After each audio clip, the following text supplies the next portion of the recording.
Good afternoon, America. It's November 9th, day after the election.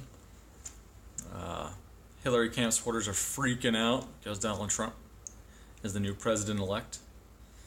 And I'm honestly really happy. I didn't vote for Trump, but I definitely didn't vote for Hillary. I wish somebody a little more qualified would have won, honestly, but I think that Trump's just as qualified as Hillary. At least he's got some honesty on his side. But half of you can ignore me my whole video just because I said that. I hope you don't, because this is what I have to say about it. And it's for both sides. It seems like the pattern that we have is every 8 years, half the country spends it eating a big pile of shit. Right? You got 8 years, guys that love Bush versus the guys that are pissed off about Gore or whoever at the time.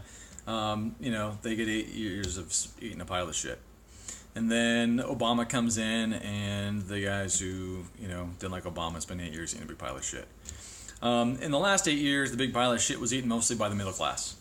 And some people are like, oh, bullshit, whatever, But the fact is, it's true. It's fucking true, all right? And here's a little quick rundown. This is one of the ways the middle class has been eating shit for the last 8 years. Affordable Health Care Act. I know everyone's always like, oh, I'm so tired of hearing about that. But the fact of the matter is the Affordable Health Care Act practically bankrupted the middle class. The now required health insurance, you either get the health coverage or you pay a huge fine, and the fine's going to be, again, tripled or more premiums in the state of Washington. Some states actually went down. But in Washington state alone, it went up upwards of 330+%. So when I had originally purchased insurance for the guys that worked under me at MPS and for myself, it was $160 a person. And the coverages are pretty decent. That same coverage, actually for worse coverage now, is $540 a month for that. So if you were to look at the new increase in just health coverage alone over the period of a month, that would require $3.50 an hour raise to cover that one person. Now, I'm pretty sure none of us got a $3.50 an hour raise when that act was passed. But that's what it takes. And if you have a stay-at-home wife who doesn't work, it's almost exactly double that because you don't get the benefits for having a spouse. So that means that the man, or if you have a stay-at-home husband for that matter, would have to have a $7 an hour raise. $7 an hour just to cover the required payment for health coverage. If you have a family, if you got a child, it isn't triple. Children are a little less, but it's still, you're talking, $10 an hour for a single child and a stay-at-home wife. If your wife's working, then great, you guys get to share it. It's $5 an hour raise. But that's what it takes. And that is a lot of money.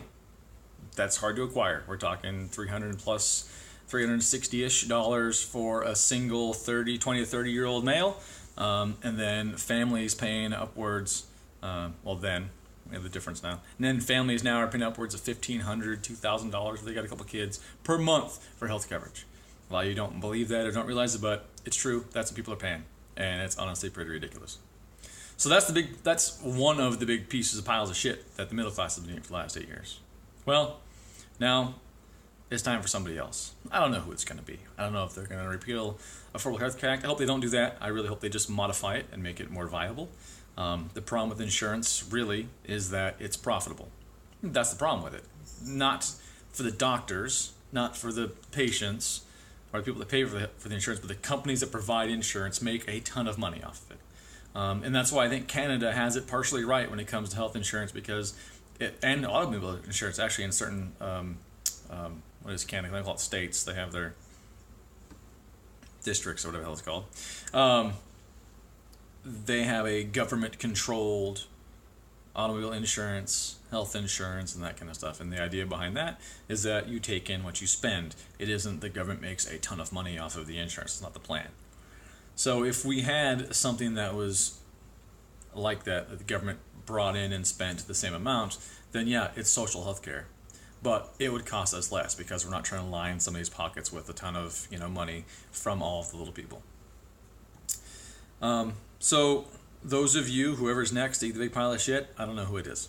We don't know yet. We'll find out. Republicans have the House, the Senate, the President. It's going to get interesting.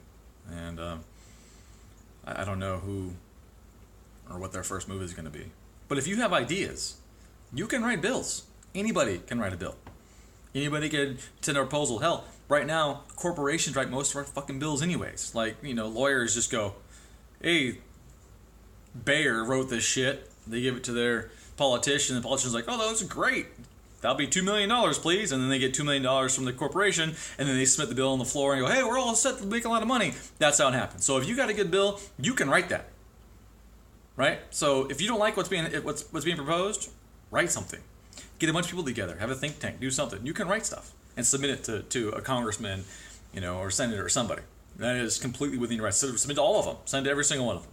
That's completely within your rights. You can do that. And if you feel that you're not educated enough to do that, or you don't know how the government works in handling all that, then you need to do some studying. Because the fact of the matter is, the situation that we're dealing with right now, this condition of our government and our society, it's all your faults. Mine too. Complacent, apathetic, uneducated Americans have let the government run away with our freedoms and our rights, promising us flowers, giving us shit, right? So if you want to truly make a difference, you need to do something about it. Vote appropriately, which doesn't mean side with one of the major parties. Because right now we have an all or nothing, take it or leave it, my way or the highway kind of government. 50% of the population eats a big plate of shit for 48 years. It doesn't have to be that way. We can all eat smaller plates of shit initially, and if we start getting things under control, we might actually get to have some goddamn steak. All of us. It is possible. So what people need to realize is that our government was not founded with two parties. It was founded with no parties. You picked the person that you sided with.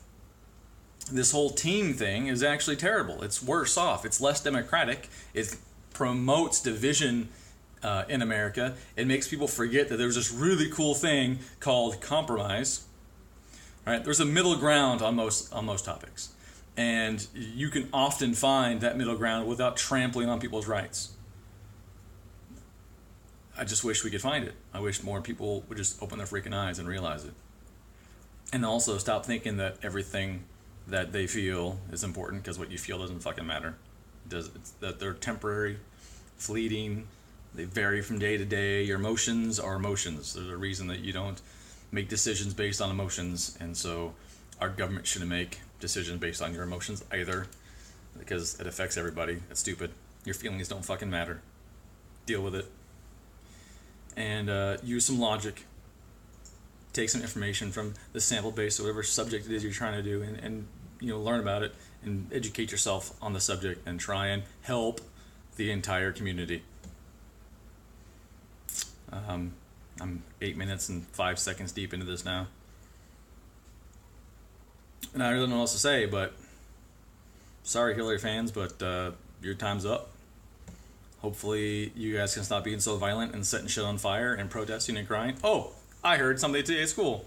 A girl in the stairwell said that she was on Facebook and she couldn't figure out how she was supposed to feel. She was waiting for someone to tell her how to feel about the election. She didn't know how she was supposed to feel or what she was supposed to think about what happened. She had no idea. What? Who takes their orders on how they feel from other people? That's crazy. That just baffles me. But I guess that's the 19 to 20 something year olds that we have at my college. Blows me away. I'm sure it's the same thing in all the rest of the colleges, in the cities around the country. But yeah, she needed someone to tell her how to feel. It's okay to feel nothing. It really is. You don't have to feel outrage. You don't have to feel joy. You don't have to be sad. You can just acknowledge that, okay, that happened. And then keep on keeping on. It's not that difficult. Yeah, you need someone to tell her how to feel. Right? What is that? Anyways, I think now that Trump is president, we have someone who isn't buried in the establishment. Someone who isn't in the pockets of large corporations. Yeah, he has his own. I get that. On the bright side, he doesn't need the money. So it's not like his presidential pay is going to, make him freaking wealthy. Too late, right? He isn't a racist. Everyone took the stuff that he said way out of context. Fuck it, I'll address it now. So, last 3 years, it was like 118,000 illegal immigrants, 180,000 illegal immigrants were jailed for felonies, rape, murder, criminal burglary, assault, all that stuff. In the last 3 years, they released 70-something thousand people, or 68,000 people before their time was up. And some 13,500 plus of those illegal immigrants that were released from prison, not deported, released on the streets prior to serving their time for their penalty, for their crime, went on to commit homicide. 13,500 people, illegal immigrants, went on to commit homicide. Okay, that's what Trump was talking about when he said they're rapists, they're murderers, and that kind of stuff that are coming across the border. Okay, but of course everyone that wasn't on his side had to sit there and go, "Oh my God, he's a freaking racist, blah," because he said all Mexicans rapists. He never fucking said that. He said that when you can't vet people that are coming to the country, when you can't do background checks, when you can't evaluate the person and see who the hell they are, then who comes in? Everybody. Of any sort. It could be a rapist, a murderer, or whatever. And usually people doing really well in their own country don't need to freaking move. So there's a lot of people that are struggling over there and have resorted to crime and violence and find out that, hey, in America, I can get free freaking healthcare. And some poor middle class fuck's got to pay for it. Sweet. And I'm not going to be on the books anyway, so I'm not going to pay taxes. Like, that shit happens. And people don't get it. And they say it's somewhere in hundreds of thousands of people across the border daily. That's a lot of goddamn people coming here. And that's a big drain on our economy.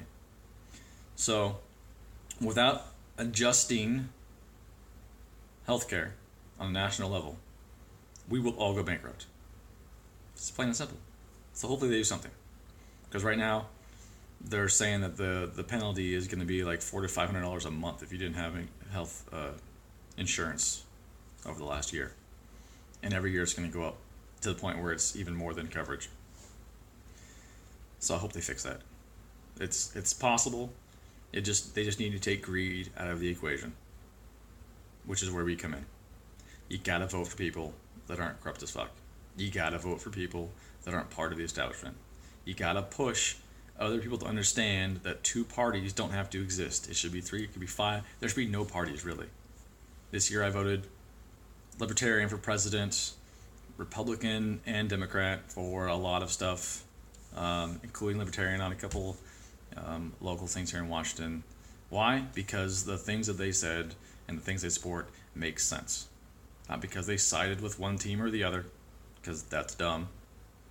All of us have our own opinions, all of us have our own experiences, and the point of America is to bring all those together and to find common ground and enjoy it. Also, if you know which people that live the way you want to live, you go move to them. You don't change the freaking place you live to fit your goddamn feelings. That is just absolutely retarded. There's 50 fucking states for a reason.